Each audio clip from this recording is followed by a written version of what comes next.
Hey, everybody. Welcome to the Dan Wickline Show. I am your host, Billy Joel, and no, I did not start the fire. As you may notice, there's probably not going to be any response to your comments here on the side, as I am actually on vacation today. I got to run away for a little bit, just heading up the coast on California and getting away for a few days. But I didn't want to leave my time slots open for poor Kyle to fill in. So I have pre-recorded a few interviews with some amazing guests, and we are going to kick it off with the extremely prolific Bobby Nash. Let me go ahead and bring in Bobby here. Mm-hmm. How Okay, you doing? we have a drinking game. Every time I hear the word prolific, we have to. And a friend of mine, Ricky, started that. He's like, "Yep, every time we hear prolific, you've got to take a shot." Nice. I'm going to keep that in mind and use the word often. Well, and fortunately for me, it's only Mountain Dew in here, so I'll probably be okay. Yeah, for me, it's Dr. Pepper Zero. By the way, if you guys want to sponsor me, Dr. Pepper Zero, hello. I will drink this in every episode. That's the reason the Mountain Dew is in this and not the bottle. They didn't feel the urge to sponsor me, so I figured why give them free advertisement. Yeah. Now, for folks that aren't familiar with your work and who are gravely lacking in their lives, why don't you tell them about, so let's see, you do Snow. Mm-hmm. It's a series. You also do some books from Moonstone. Why don't you give a little idea to folks what you've done? Okay, I'm what they call I guess what you call a hybrid author. I do work for publishers, like you mentioned with Moonstone. I write I write a lot of Domino Lady stuff. Nancy Holder and I do some Domino Lady together. We do some on our own, and that's a character that I've just fallen in love with. So anytime Moonstone says, "Hey, you want to write something Domino Lady?" I'm there. But I've done other stuff. We've had, and I know you've done some stuff with Moonstone as well. It's fun to sometimes play with the licensed characters. Oh yeah, absolutely. Like I've written the Spider, the Avenger, the Green Hornet. Those are fun characters to play with. So a lot of that is fun. But I also, and I do that for a few different publishers, writing stuff for them, anthology stuff or novels. I've done some tie-in novels as well. But I also have my own independent press called Ben Books, where I do Snow. Actually, I'll turn the. You can see the poster there. Beautiful poster by Jeffrey Hayes. That's our Series 1 poster, which will probably also be the cover of the omnibus once I finally get it all put together for Series 1 with the first 6 books. I like to write a lot of crime, thriller, action adventure stuff, and Snow is kind of my love letter to the cop and PI shows of the 70s and 80s. In that tone, of very action heavy. And but I also write in Sheriff Myers, who is a small town sheriff, mysteries with his character. I have a couple of other things like Evil Ways and Deadly Games that I put out a book here and there with those characters. So, but I like I said, I like to shoot people. I like to have car chases and fist fights and stuff like that. So let me go ahead and throw this up. This is where you can find a lot of Bob's stuff, BobbyNash.com. Also, you can look him up on Amazon. He's got quite the extensive author page on Amazon. So yeah, and if you have the Kindle Unlimited, a lot of my stuff is free to people with Kindle Unlimited. So, which is a great way to test an author you've never heard of before. Exactly. So check out Snow or In the Wind. Also, you mentioned some of the books from Moonstone. You and I were both in 2 different Green Hornet anthologies. I'm gonna actually start with you on there. Stuff like the Green Hornet, the Avenger, Domino Lady. These are established characters with pretty good histories. Mm-hmm. How do you approach writing a story for those characters? How do you, what is your tie? What is your leap-in point on a character that's already established? Well, usually usually the first thing almost always those things come with some kind of Bible. And so I start with that because the publishers and the rights holders will have do's and don'ts. You can't do this. So I go ahead and say, okay, what can I do? And get that out of the way. But I try to read, some of the previous adventures. Like when I was hired to write Domino Lady the first time, I'd never even heard of the character. Mm-hmm. But there was a reprint. She only appeared in 6 stories in the 1930s. And so I found a reprint of those and read those and used that as kind of my basis for where to get to know the character to pitch the story. Green Hornet, because we were doing the TV version, even though they weren't readily available, I found a DVD of the series and watched it. I've got one of those found sets myself. Yeah. So I was able to watch the show just, because I had seen it when I was a kid, but it was, Yeah. But you want to get I guess the most important thing is you want them to sound like the characters. So getting that voice down. So those are usually the first thing I do is kind of see how they've been written in the past and to do that. And then, so character, I start with character, but plot wise, especially when you're doing an anthology where there's 10 or 20 other writers doing the same characters, I try to find plots that I don't suspect anyone else has done yet. Because that's tough. Because, the first thing you know is like, okay, if it comes to me really easy, somebody's already thought of that plot. So somebody else is doing that plot. So I try to come up with plots that still fit the world, fit those characters, but is a uniquely, I guess, me type of plot that's not something everybody else would do. So, which is not as easy as it sounds. Yeah. Because there's a lot of creative people out there probably with the same mindset of trying to find a unique take on characters that have had hundreds of stories written about them over the years. Oh, yeah, absolutely. I mean, yeah, I've had the same issues, of course. For me, I always try to find something unique about the character. Like the Green Hornet, I went off of the fact that everybody thinks he's a gangster and not a hero. So I wondered, well, what would happen if he lost his memory and the only person there to explain who he is thinks of him as a gangster, as a bad guy. And that was my hook into the series. I thought, okay, play it from that angle. Or with the Phantom, I actually thought, well, what if there's somebody who's hunting him, who studies him, that type of assassin that gets to know the guy so much that he ends up becoming the Phantom.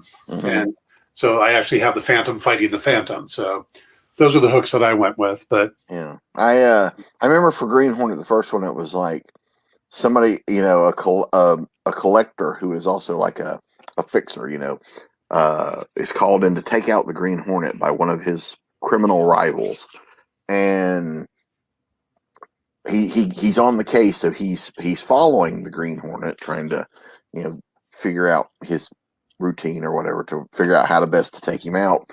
When he sees the Black Beauty for the first time, because he's a collector, he says, "I'll do the job, but I want that," And so he goes about this plot to not only kill the Green Hornet but steal the Black Beauty.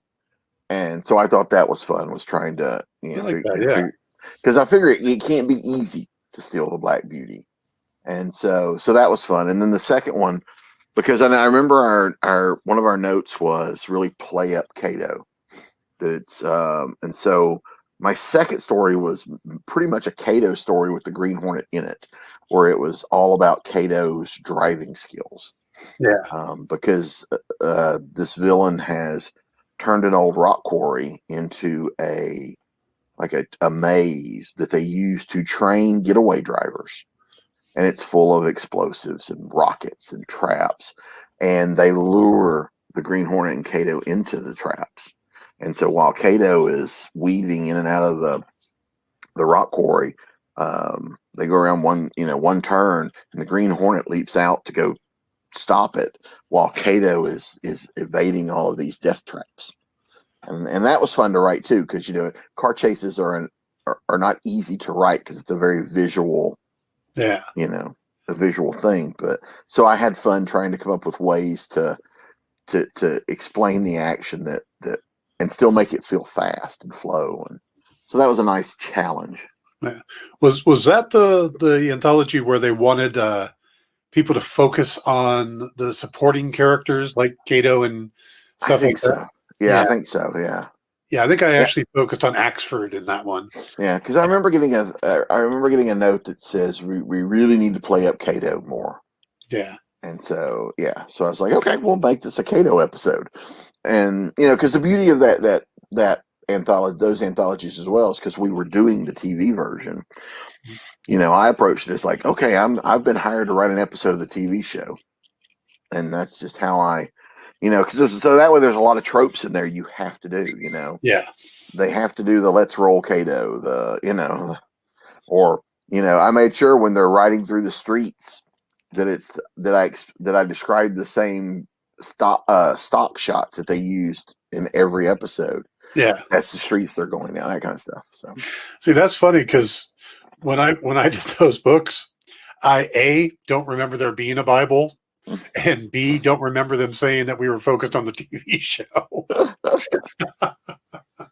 So I must have got close enough, but I also I'm a fan of old radio programs. Mm-hmm. So I went back to some of the old radio shows. Well, if I remember it correctly, I think those were the two licenses they had, was the TV and the radio. So yeah, well, I mean that's where he started anyway. Mm-hmm. He started in radio. Yeah, he was one of my dad's favorites because my dad grew up in Chicago, and the Green Hornet was created on the same radio station as the Lone Ranger. Mm-hmm. They're basically distant relatives. Oh. Yeah. That was actually when I booked the gig, I told my dad, I said, yeah, I'm writing the Green Hornet. And my dad goes, finally, you're writing something I've heard of. I snuck my dad into my stories, and I got to, in both stories, I got to bring him in. So it's like, yay, he's a recurring character in the Green Hornet universe now. Yeah. The nice thing about, being the writer is getting to sneak people in that Mm-hmm.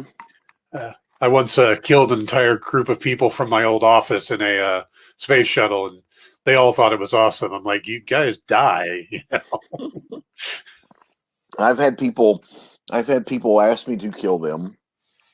I have had one of the villains in one of my novels is based on a real person who's like, I want to be a bad guy in one of your books. I'm like, okay. So what has been the hardest licensed property to tackle? The Avenger was tough for me. It was hard for me to write a character that all of my notes kept coming back. He can't show any emotion. It's like, none? He may not can show them, but it doesn't mean he doesn't have them. Yeah. And so I'd written this. I wrote a story for the anthology, and then later they invited me to come in and do a novella. So in the novella, I'd come up with this plan where the villain of the piece, they capture him, and they're trying. The villain of the piece wants the power that the Avenger has, the malleability. Yeah. He believes there's more to it than that, and it'll help him survive this plan he has in place. And so I had Benson give this almost impassioned, plea to the guy why he shouldn't do it. That, you see that I'm able to do this, but here's what I can't do. And so he explains to him, I couldn't grieve my family. I couldn't, all this stuff. And they made me cut it because he wouldn't do anything impassioned like that. And I was like, man, that's like the whole thing of the novel, but I had to cut it all, and it hurt. And but yeah, he was tough. He was tough to write. Yeah, I agree. He partly also because there isn't a lot of source material. I mean, there's the novels, but a lot of times sitting down and reading a full novel to get an idea for a character so you can write, that's difficult. You need that short version. You need the TV show or, a little radio program or something you can get through quickly and start picking up the characters. And there really isn't to that for the Avenger. And especially too, I mean, there's different eras where his powers seem to change, or, for a while he's this and for a while he's that. And and a lot of the pulp stuff is like that because, the pulps, from back in the day were, okay, this character is not selling anymore. So we've created this new character. Well, we've got 10 stories with this old guy, change some names, so, Oh this yeah. new character reads a lot like this old character. Oh yeah. So, Yeah, the spider and the shadow seem very similar, mhm. stuff like that. But I do love the old pulps, and I anytime Moonstone asked me to do something, I would jump at it because getting a chance to play with those characters. Hmm. Yeah, they're a lot of fun. I do enjoy writing them. I certainly, like I said, I write Domino Lady quite frequently. I love the character. Another character I write quite a bit is Secret Agent X. Hmm. That's a fun one. I love the idea of the Master of Disguise, the spy element.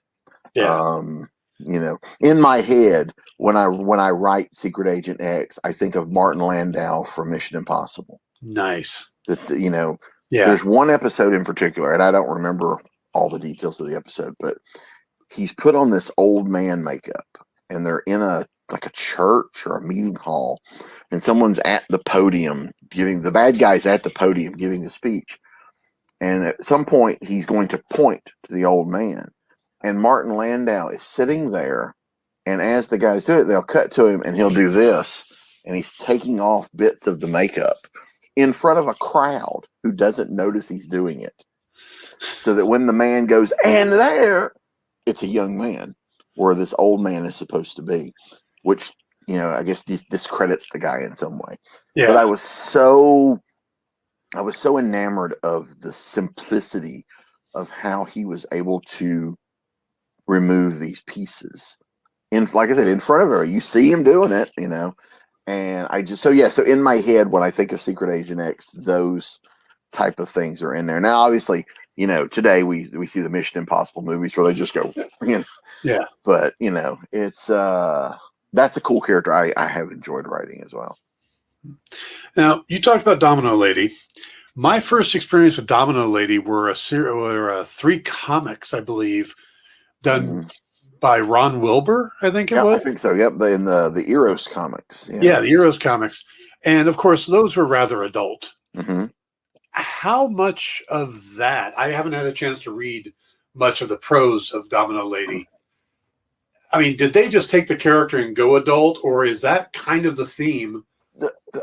In the 30s, like I said, there were 6 stories in the 1930s. 1936, I believe, was the year they all came out. She was part of what they called the spicy pulps. Right.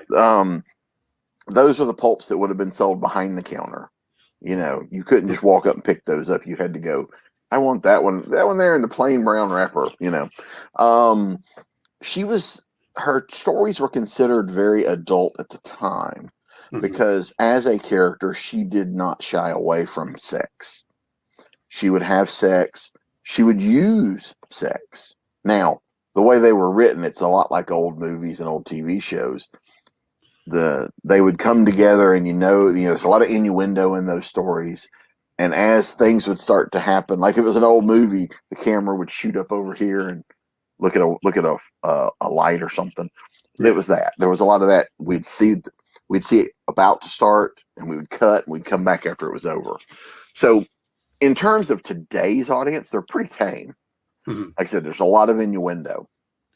So the Eros comics kind of amped it up to show more of that. The Moonstone stuff wants to keep it kind of in the same vein it was. So we don't write the sex scenes as it's more of the innuendo leading up to it and that kind of thing. The comics have shown her show a little more, but they're still not R-rated. I mean, they're still fairly tame. And so we play more on the innuendo, even with the titles, like Sex is a Weapon, or I wrote the political thriller novel, and I wanted to call it Strange Bedfellows, and they changed it to Money Shot because they wanted the innuendo type title, or the new one is Gentleman Preferred Domino Lady, that kind of thing. So a lot of fun, but writing the political thriller novel with her is one of my favorite things I've done. It was the story it was one of those weird things. Joe from Moonstone called me up and says, "Do you want to write a Domino Lady?" And I was like, "Yes." And he goes, "Political thriller." And I was like, "Oh, even better." Because he knew I like to write thrillers and stuff like that. So, and I played up off of stuff from the original series, plus stuff Nancy and I had done, in the comic and in our various short stories. So it looks like we had this big plan, where she deals with. There's a character in the original stories named Rob Wyatt who was a big game hunter who became an actor whose goal was to one day be governor of California. And this was all. And when I read these, this was when Schwarzenegger had just become governor of California. And I thought, oh, there's a lot of nice correlation there. And now I set my stories, and this was a weird thing because even the publishers, this is weird. I set my stories between two of the stories in the original run because, spoiler alert, Rob Wyatt dies in one of them. And so to use him, I had to set all of my stuff up to that point between these two stories. Mm-hmm. And so in the political thriller, he actually is running for governor. And so Ellen Patrick, who is Domino Lady, throws all of her support into his opponent to help his opponent get elected because she knows Rob Wyatt is not a good guy. Right. And then someone kills her candidate and she, says it must be him. And so she goes at, so yeah, but they're fun. Like I said, I have a ball doing them. I love the character and, yeah, just been great fun. And I'm doing more for this year. I'm doing some stuff for some short stories with her, teaming up with other characters. We just had a comic trade come out this year, an anthology came out this year. So she keeps me busy. What types of characters will she be teaming up with? In the comic that just came out called Domino, each book with the golden sun. Okay. Because what is a two-parter that kicks off that? Then I bring her back one other time to kind of have to follow up on what happened with Golden Amazon and those. Bullet Girl is in a couple. And then we went kind of deep. We pulled some characters that only had like one appearance. There's a character called Spitfire Sanders who was a pilot, Okay. a British pilot. She's in one. Dara the Viking Girl, who appeared in one story in 1951. I had her show up in one. The Woman in Red, who was a comic character, who was she was a police woman during the day, which she at that time meant she was like a meter maid, is how they treated her. But she was a police officer, but at night she dressed up all in red with a mask and a cape, and she went out and fought crime. And so I have her team up in one of them, and liked her so much she actually appears again in the anthology that came out this year. I wrote another story where they solve something together. So she was, and her and Domino Lady are very similar in, in tone, except their personal lives come from very different sides of, the track. Now, who is actually credited for creating Domino Lady? The name of record is Lars Anderson, but Lars Anderson was a house name. Right. So so no one actually knows who created it or who wrote them, or if the six were written by the same person. Mm-hmm. That information, to the best of my knowledge, has been lost to time. Like no one knows. Yeah.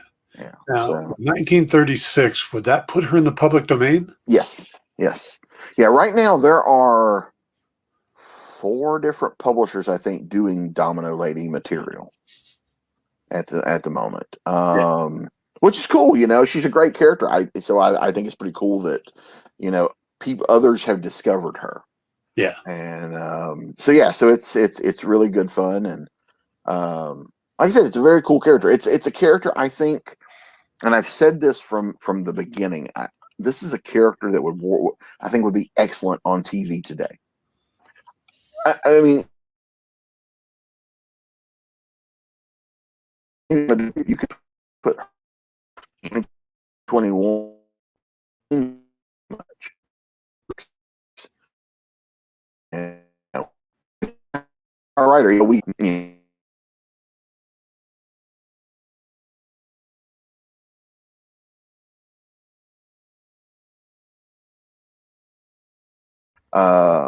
Yeah, it's like I said, her origin I think would work really well as her story would work today, and there's a few other ones like that.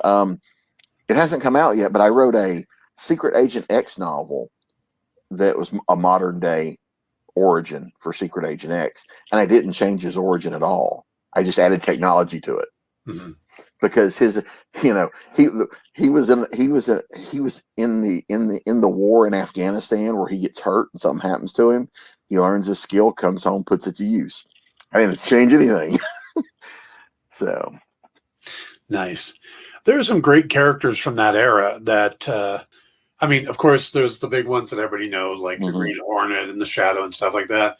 But there's also some characters. I know that Moonstone has done a few Boston Blackie books. And I'm a huge fan of Boston Blackie. I mean, and I think that's a character that could also be brought to the modern day, or at least a version of it.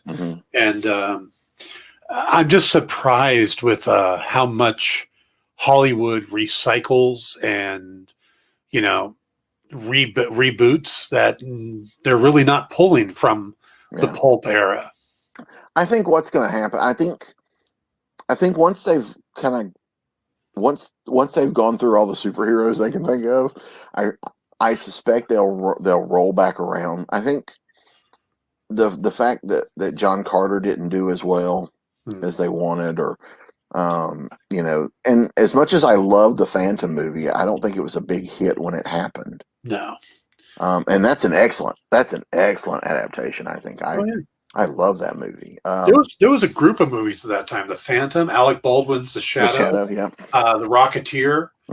Those were all fantastic, but they were a lot lighter hearted too. Yeah, I think they just came out at the wrong time. Yeah, the audience did not, gravitate to them, and I think once they've exhausted, because we were hitting a lot of the big superheroes now, almost, they're going through the list. And eventually I think someone's going to go, man, it's time to bring Doc Savage back. And if they do that and it works, then they'll go, what else is out there? And they'll start. Remember there being talk about that, like maybe The Rock as Doc Savage. I think it was Sam Raimi was talking about, like producing or directing that. And I could see that. I mean, and certainly, I think, especially now where audiences are more accepting of superheroes. Yes. Characters like the pulp characters that are heroic, I think would be more, the audience would be more open to those characters. I remember reading a few years back, the CW was talking about doing the Avenger. The change would be, instead of it being the father that survives, it would be his daughter, that her parents disappeared off the plane. Yeah. And so the daughter gets the power. And so, but then nothing ever came from it. I never saw anything beyond the word, this is our plan. Yeah. So, but I think, now that we've reached saturation with these type of movies, with comics movies, I knew they had hit the mainstream when my mother called me once and says, okay, explain this Thor guy to me. I was at my doctor's appointment the other day, and the doctor stopped me as I'm walking out and go, wait, you're in the comic thing. What the hell is this time travel thing going on with Loki? So I had to say, and I ended up spending another 15 minutes in the doctor's office explaining Loki to him. Yeah. People I went to high school with who used to make fun of me for reading comics are now coming up and going, okay, so I was like, remember those books you laughed at me for reading? The answers are in there. Yeah. My only concern with, we talked about how those movies didn't hit at the right time with the Phantom and stuff, but it doesn't seem to be as easy to make a good movie. Well, it's not easy to make a good movie, period. But even when you have source material like, these superhero ones, Marvel Marvel just seems to get it. Kevin Feige is so zoned in right now, and I think John Favreau is another guy who's just zoned in. But you've got all these hit and misses with DC Comics going on. You know, they do one that seems awesome, like the first Wonder Woman movie, and then we get 1984, which it's like, is this really the same people doing this movie? Right. You know, or Bloodshot from Valiant. It was decent, but it wasn't anywhere near what Marvel does. So how do you take a character like that, or you know, and make it a successful transition? You know, why does Kevin Feige have the magic and Zack Snyder is hit or miss, or you know? Yeah, it's a tough line to straddle, because the Marvel movies do stick close to the source material, but they're not 100% beholden to it. They change things as needed. But I think they keep the spirit of those things alive. They are not embarrassed by the fact that they're adapting comic books. When I watched, like, you know, some of the DC fare, like Man of Steel, like, you know, it felt like they were embarrassed that they had to use Superman. You know, it felt that way to me, that it's like they're trying to tell a story and, oh yeah, it's got Superman in it, you know. And that could just be me, you know, but it does seem like the Marvel stuff just, you know, goes, yeah, we're going to just own it, you know. Infinity Stones sounds weird on the face of it, but it works. They made it work, you know. This guy with this big purple guy going around, you know, stealing rocks, you know, they got 10 years out of that. You know? So I don't know. Yeah, I guess just the fact that they're willing to lean into it and, you know, just tell the stories that people, you know, like young, you know, 10-year-old Bobby would have never believed we would have, you know, like you got the Falcon and Winter Soldier poster there, you know, I never, you know, like, okay, I would have seen maybe one day Captain America will get a movie. The Falcon? Never, you know. Bucky was dead. Bucky was dead, yeah.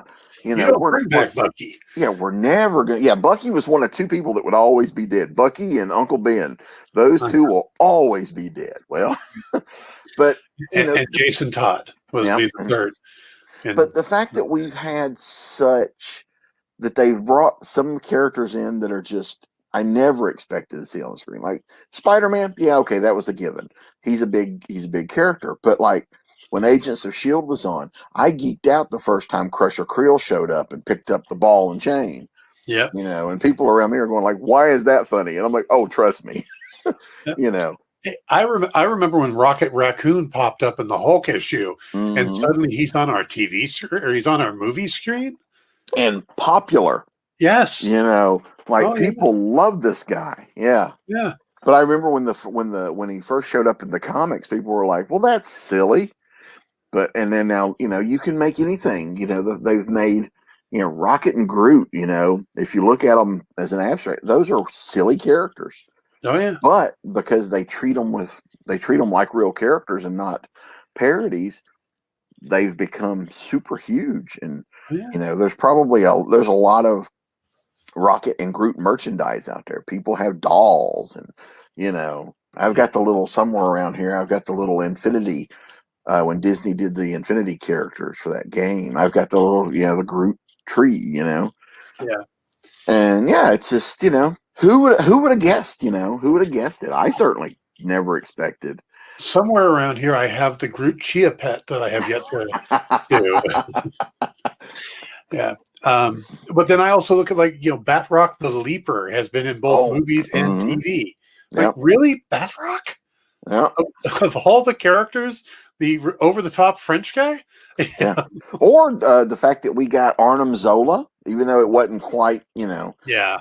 But when they did that one where he's looking through the thing, you know, and his face is huge, and it's like, you know, it's like that meme. It's like Marvel fans are going, Maybe not. So, but it's, the fact that like I said, they've leaned into it and they're not embarrassed by the source material. And I think that's what will have to happen with the pulp stuff is they'll have to just not be embarrassed by, Yeah. and, but I think anything can work if you boil it down to its essence. Like if you take the character of Domino Lady, and if you're true to that, then it really won't matter what setting you put her in.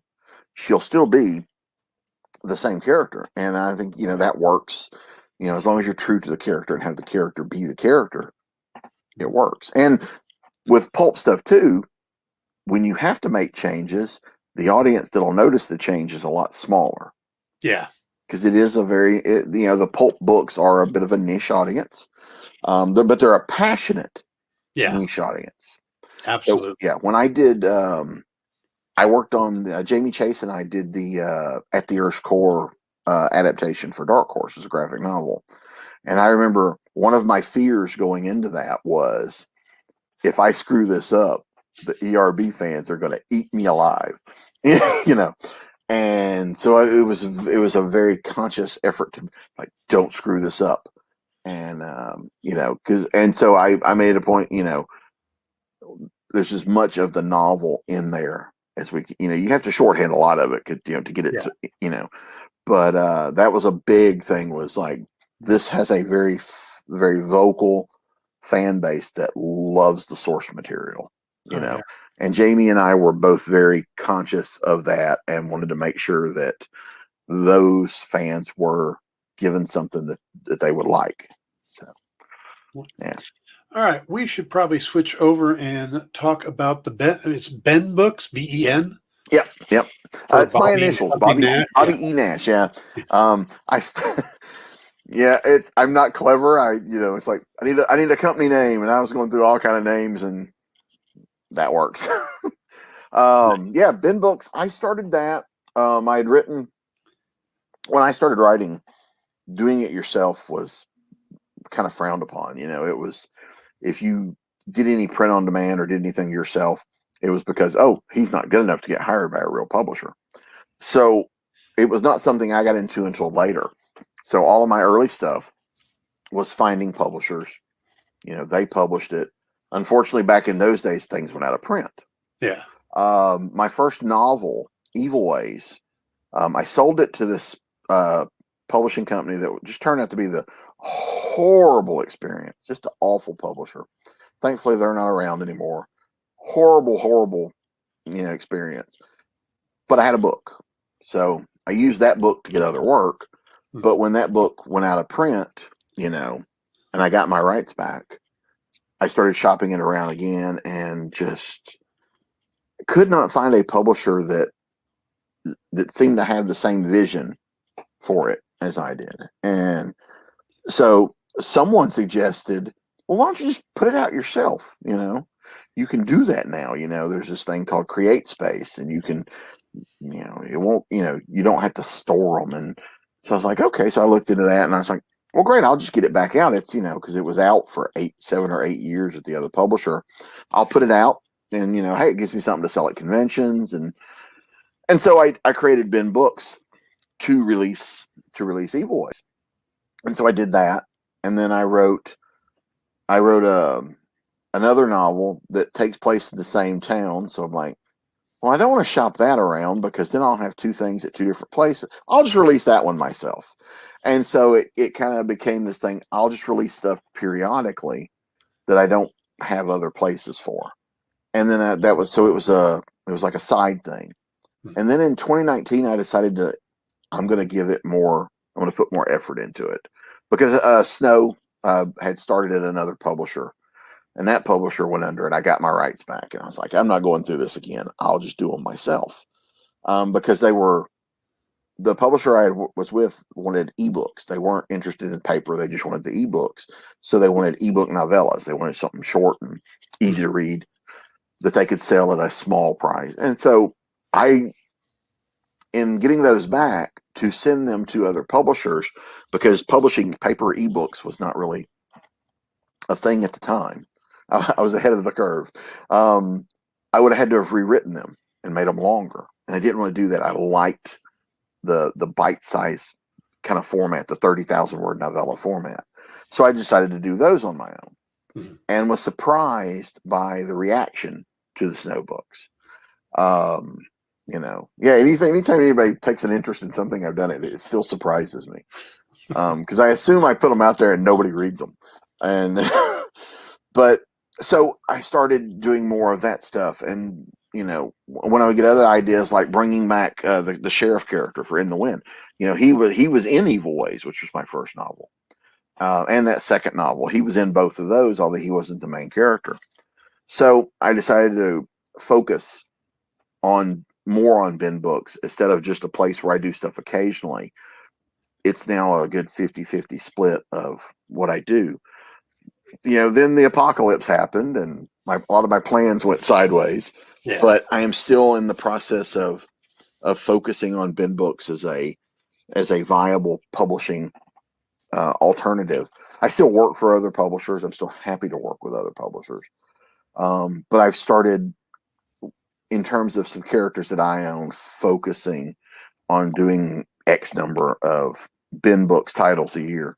And then this year I also added, which scares the crap out of me, I added other writers to the mix. Interesting. We're doing a thing called Snow Shorts, which are like 10,000-ish word short stories with snow characters written by other writers. And then we'll release them as like 99-cent ebooks just to kind of keep stuff going. And then I'll collect them, in the book formats as we get so many. Now, three of them will equal about the same size as one of my novellas, so they'll go into that format. And then later we'll collect 3 of those into the bigger format. So that way, everybody, if you're collecting it in one certain format, you'll still get all the books in the same format. So they all look the same on your shelf, and audio books and ebooks and blah, blah, blah. So there's been more focus on doing stuff, with that, and kind of spearheading my own destiny and with my characters instead of turning my characters over, to another publisher and hoping things go well. So, but it's fun, but it's a lot of work. Yeah. Let's talk about Snow. For someone who's not familiar with the series, what is Snow? Okay. Well, as I mentioned earlier, Snow is my love letter to the PI and cop shows of the 70s and 80s. And by that, I mean in tone. They're very action oriented. Your characters are going to run and jump and chase and shoot and fight and that kind of stuff. So with Snow is a novella series. Actually, so when they're in print, they're about yay big. About 30,000-ish words. So in my brain, this is an episode of the Snow TV show. I got a little ambitious. I decided that because they were in this format, series 1 would be 6 books. Each book has a standalone A plot, but if you read all 6, there's a big story. And it starts with Snow. Snow is an undercover operative for a fictional government entity called Mother. And he's undercover, and when Snow falls, book 1 opens, he is on his way to finally meet Miguel Ortega, who is the guy he's been undercover for a few years now trying to get to. When he finally meets the man calls him by his real name, shoots him, and leaves him for dead on a South American runway. And the plane takes off. And he obviously survives because that's chapter 1. Yeah. That's actually even before chapter 1. My first chapter usually doesn't have a number. It's just like a teaser chapter. That happens in the teaser. So he's injured, obviously. One of the bullets is half an inch from his heart. So there's still some shrapnel that they can't get to because it's too close to the heart. And so he's no good. So Mother's like, you got to go. You're retired. And so he returns to the family he left. Like, he left his high school graduation and joined the Army. So he left. Didn't say goodbye, just left. And so now he's kind of come back, and he's reintroduced to the family and friends that he left. And his grandfather owns Snow Security, which is a security company. And so his grandfather throws work his way. and he still reaches out and helps. He becomes like one of those, like the big '80s guys, MacGyver. They help people for whatever reason, Right. So he does a lot of that, but he's still also working the case because he wants to find the guy that shot and left him for dead. And that's the overarching story over 6 books, which will, tie up all of that. Yeah. But they're fun. They're, the A plots, like I said, I treat it's kind of like the TV formula. There's one where, there's a problem with a race team, so we're dealing with the racing plot. Then we're over here, it's like, there's a murder mystery to solve. And then over here, there's one that's a Die Hard ripoff. There's that kind of stuff. So, but in terms of tone, it's very much like there's a lot of Rockford Files or Magnum PI in Snow's DNA of how the having the supporting cast and the kind of silly troubles they get into. And so right now there are 5 of them out. I'm working on book 6 now, which should be out in August.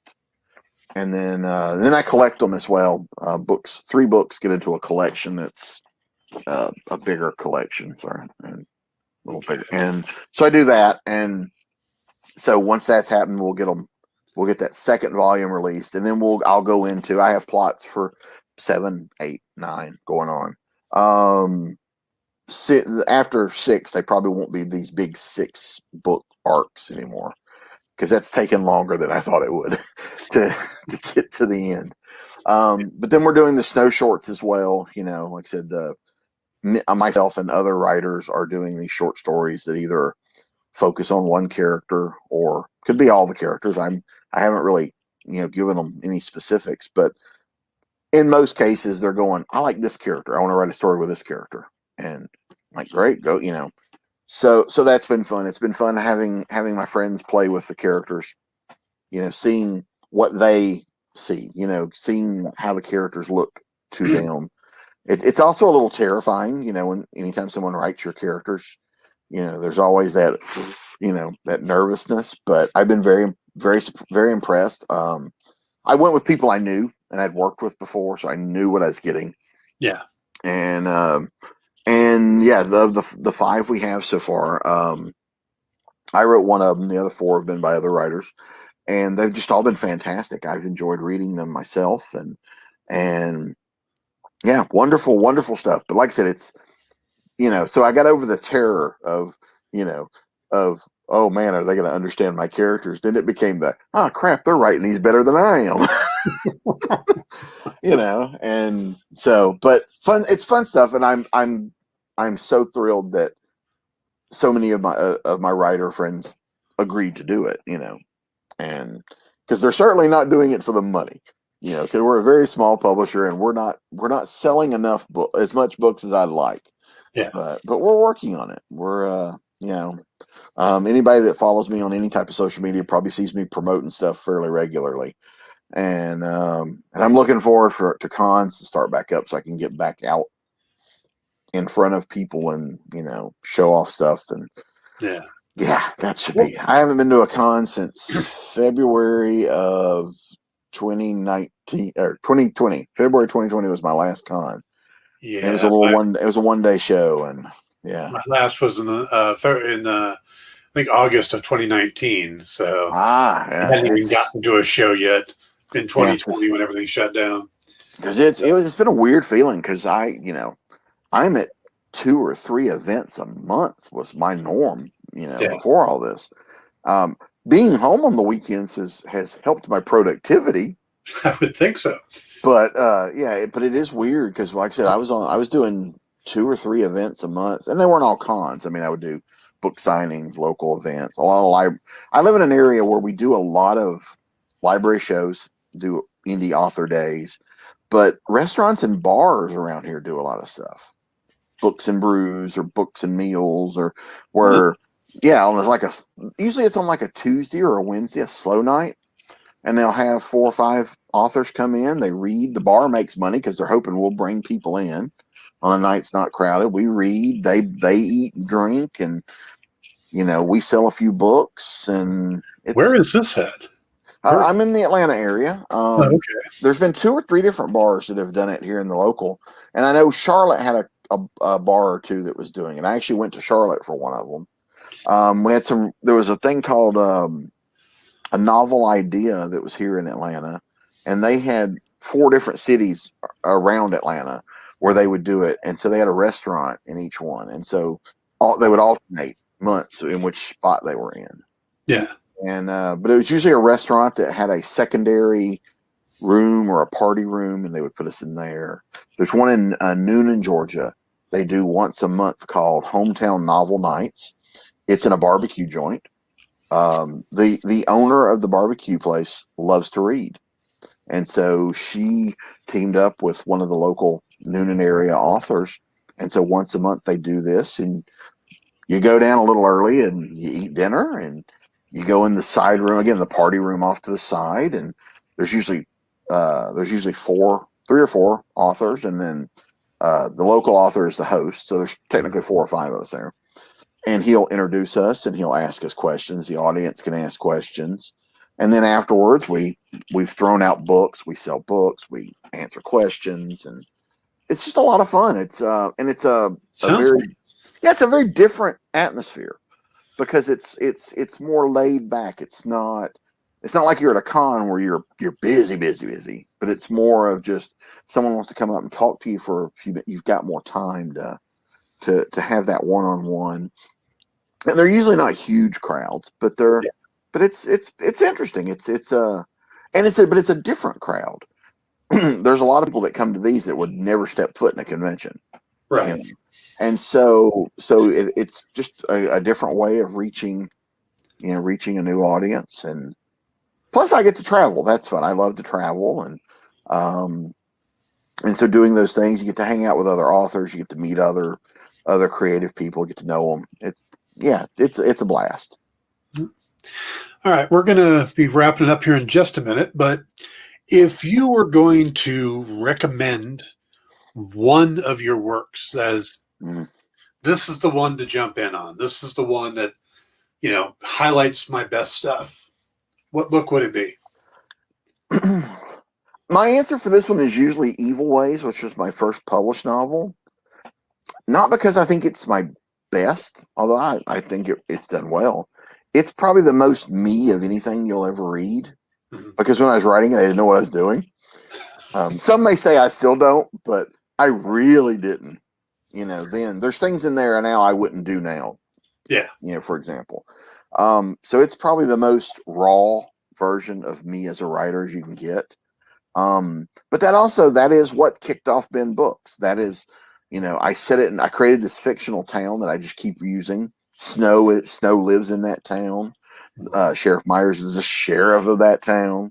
So it's kind of where the Ben Books universe kind of starts. And so that's Evil Ways. That's okay. Yeah, I feel the same way about my first novel. Then, of course, I did my first novel the dumbest way ever. I wrote it live on Twitter. Actually typed each line in, hit enter. So people were watching me write it. And then I would copy it at the end of each chapter and drop it into a Word doc. Wow. That sounds cool, but it also sounds terrifying. It was unique. It was. And I found that the novel kept growing because I'd wake up and I wasn't pre-planning it. It was just, all right, this is what I'm going to do in this chapter today. And I would write a chapter every other morning. And literally I would have these huge changes that would extend the book by quite a bit. Like, to hell with it, I'm going to have the Russian mob today. Or kill off my main character, the one that's everything's happening to, because this should be more personal. My main character should have all this happening to him. And those are just decisions I did one morning, and it completely changed the novel. Yeah. I do. I'm doing a couple of serialized novels where I release a chapter a week on Patreon. Not quite the same thing, but it's the first draft. By the time I'm finished, I'm like, okay, I got to do some rewrites. Yes, I'm currently on a novel I wrote on Patreon that I'm currently doing rewrites on before I ever try to shop it around. But All right, Bobby, it's been an absolute blast talking with you. I think this is the first time you and I have had a chance to have a Yeah. serious conversation. So it has been a blast. I hope to have you back sometime. Maybe get you in on one of our Sunday night shows where we talk about the Marvel and DC stuff or whatever the latest pop culture is. Absolutely. I am a I'm a Marvel zombie from way back. You know, my first comics were Spider-Man issues, and I'm loving the MCU. That's why I was tired this morning. I stayed up and watched Loki before I went to bed. Same here. Did you Yeah, make sure you caught the I did. okay. Yeah. Yeah, So that could change. yeah, I kind of geeked out a little bit when I saw a certain character. Well, I mean, but it'll be an old by the time this airs. But when I saw Richard E. Grant there, and Yeah. and what he was wearing was, I just kind of, Yeah. So and all right. so Thank you again for jumping in on this and allowing me to run off on vacation. So I yes, appreciate that. enjoy your vacation. Yes, I am overdue for one of those myself. So All right. And thank you all for tuning in, and be back this will probably run on Tuesday. So be back tomorrow with another guest. Have a great week, and we'll see you later. Thank you again, Bobby. Take care. BobbyNash.com. yeah.